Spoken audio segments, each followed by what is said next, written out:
Hi, welcome to a short little video on tool safety. I'm Mr. Griffey, I'm one of the tech ed teachers at Brown Deer, and I would like to just cover a few general things before we get started. First thing we're going to talk about is safety glasses. Now, I have prescription safety glasses. These are not safety glasses. Some of you may have some sunglasses you want to wear. Those don't count either. We have to have shop safety glasses. So I'm going to go ahead and put mine on. And again, nice side shields, protect myself from any flying dust. Second rule that you guys all need to make sure of is to make sure that there's a teacher present while you're working. This is more than just your project partner, more than another high school student that may be in the area. It's very important that whenever we're working in a work zone at Brown Deer, that the teacher must be present. So as we're getting started and get set up, we see I have a board here that I'm going to be cutting with our jigsaw. Now there's two ways to secure it to the surface. One, you could call over a friend and they can come over and lean on it with all their weight, and that will keep it nice and secure for you. Or you have the option of using a clamp. This is a fairly heavy duty clamp, but we can clamp it down to the work table. And that will hold it nice and secure. Now the way these work is through tension. And so what I'm doing on the table is I'm clamping down to the bottom of the table, and then I'm tightening this as far as it'll go, and it'll be nice and tight for me. So I'll go ahead and get this clamp under here. See the clamp there? I just tighten it up. And now the board is nice and tight. So as we're getting started, we're going to be cutting on this end of the board. And I want to make sure that there's nothing underneath the board where I'm going to be cutting. And that's because the saw will actually be dipping down below the board, and we don't want to cut the table underneath. We have nice tables here.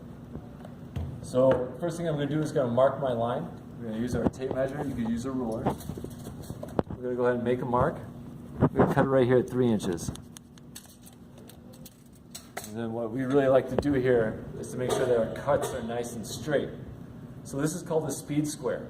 You can see it has a couple lips on there. And these lips, we will be lining right up on the edge of the board. And if I press that in, I can make sure that the line I draw is a 90-degree line. Isn't that a nice straight line?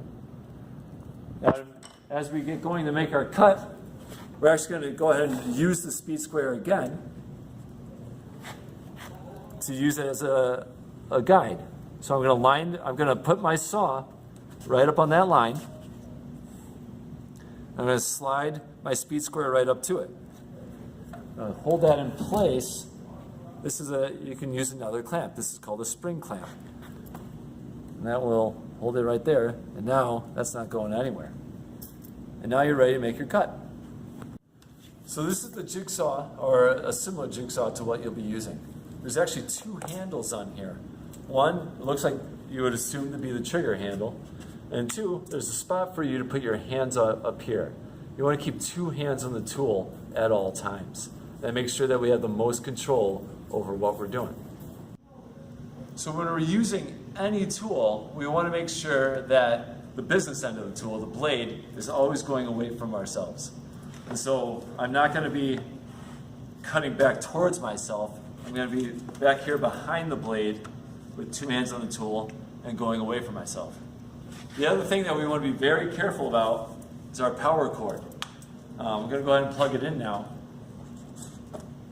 And I'm going to be very careful to make sure that I don't cut the cord at all while we're doing this. So I think we're ready to make a cut. Let's go and let's see what this looks like.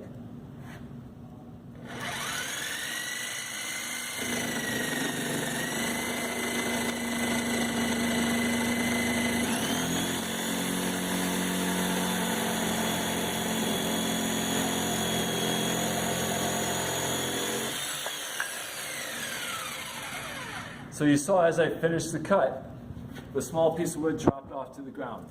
You want to that's completely okay to do. Again, you're keeping both hands on the saw so you don't have a third hand to catch it.